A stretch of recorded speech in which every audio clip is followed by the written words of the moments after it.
Olá, sejam bem-vindas e bem-vindos a essa aula de Direito Penal. O nosso tema de hoje é o lugar do crime. Nós vimos nos vídeos anteriores que o tempo do crime é determinante se nós queremos saber qual é a norma que se aplica a esse caso concreto, uma vez que o local do crime e o tempo do crime vão localizar o delito dentro de um contexto fático, que permitirá, assim, ao aplicador da norma saber onde e quando o crime aconteceu. Nós já decidimos que, com relação ao tempo do crime, nós consideramos a teoria da atividade em detrimento de qualquer outra teoria. Isso significando que o crime se considera praticado quando o agente atua ou deixa de atuar, durante a sua ação ou a sua omissão, tipicamente dada pelo preceito primário da norma penal incriminadora. Quando se trata do lugar do crime, a questão não é mais quando, mas onde o crime foi praticado. E aí, efetivamente, é muito importante que a gente saiba onde o crime foi praticado, porque uma vez localizado no espaço o crime, nós sabemos se ele vai ser submetido a uma lei penal nacional, a uma lei penal internacional, ou ainda qual é a circunscrição territorial que vai ter a competência para julgar esse caso. Será que esse crime aconteceu na cidade do Rio de Janeiro ou de São Paulo? Esse processo vai tramitar perante o Tribunal de Justiça do Rio de Janeiro ou perante o Tribunal de Justiça de São Paulo? Isso se torna particularmente relevante quando nós temos situações fronteiriças, como, por exemplo, quando nós temos uma cidade que faz fronteira com um outro estado, né? Então, por exemplo, temos a cidade de Resende, que faz fronteira, é uma cidade do estado do Rio de Janeiro, mas que faz fronteira com a cidade de Queluz, que já é no estado de São Paulo, ou Bananal, no estado de São Paulo, sendo muito comum que nesse tipo de situação a ação dinâmica realizada pelos agentes, ela possa ter lugar em mais de um ponto ao mesmo tempo. Então vamos supor que alguém comece a praticar um delito no estado do Rio de Janeiro, mas cruze a fronteira pela Via Dutra e seja preso no estado de São Paulo. Mas onde terá sido praticado o crime?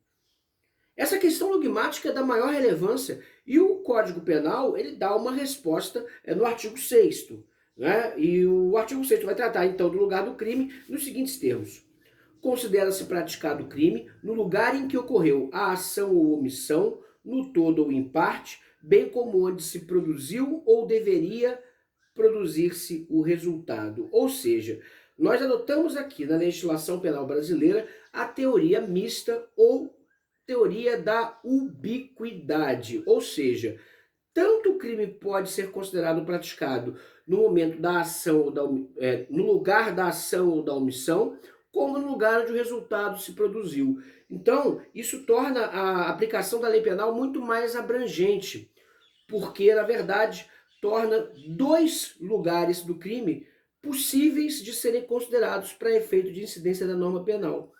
Isso é muito importante de se considerar, considerando também que nós estamos tratando de uma ampliação do escopo da norma penal. E aí, efetivamente, se eu posso considerar tanto o local da ação ou da omissão, quanto o local do resultado, então, efetivamente, eu estou tratando de um crime que admite que o local do crime pode ser mais de um ao mesmo tempo.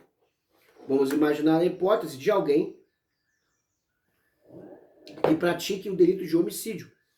Uma pessoa dispara uma arma de fogo contra outra. Tício dispara uma arma de fogo contra Mévio.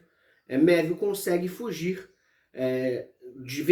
dentro de um veículo e vem a falecer em uma outra comarca. Qual terá efetivamente sido o lugar do crime? Portanto, qual será a comarca competente para julgar? Tanto faz se efetivamente no local onde aconteceu o disparo, quanto no hospital, na outra comarca, onde efetivamente o disparo produziu seu resultado final, o óbito da vítima. Então eu tenho uma situação que me permite tanto aplicar a lei penal no local onde o crime foi praticado, ou seja, ação ou omissão, quanto no local onde o crime se consumou, ou seja, quando do resultado. Diferente da lei penal no tempo, quando eu estou falando da lei penal no espaço, eu não vou adotar somente a teoria da atividade e muito menos a teoria do resultado. Eu vou adotar a teoria da ubiquidade, portanto, sendo igualmente competentes aqueles agentes judiciários da comarca do disparo da arma de fogo, assim como do resultado quando o óbito aconteceu.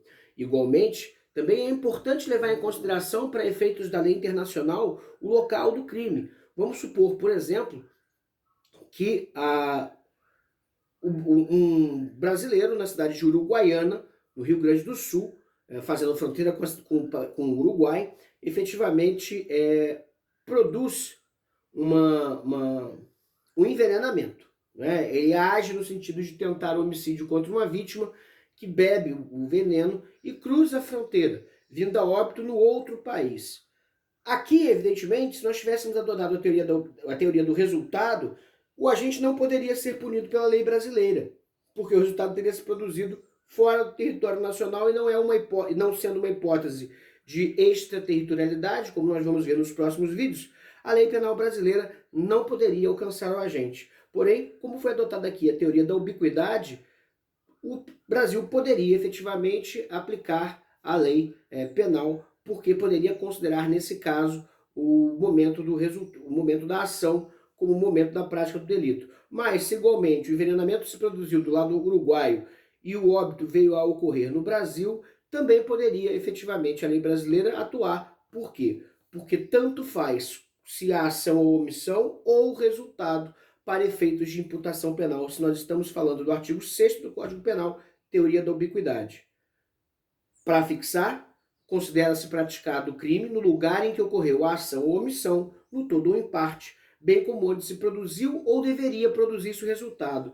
Quero fazer a nota aqui de que mesmo quando o resultado não se produz, mas ele deveria se produzir, ou seja, hipóteses de crime tentado, também aqui está vigente a regra do artigo 6º, no sentido de que a lei penal vai ser mais abrangente. Esse caso é particularmente interessante para crimes virtuais e crimes de caráter transnacional, como lavagem de dinheiro e outros delitos de difícil apuração. Né? A opção do legislador, então, foi para uma maior abrangência da norma penal, uma maior possibilidade de imputar os fatos ao agente, dando maior abrangência, maior escopo à aplicação da lei penal no que se refere ao lugar do crime. Certo, pessoal? Muito obrigado pela atenção de vocês até aqui e fiquem conosco para os próximos vídeos.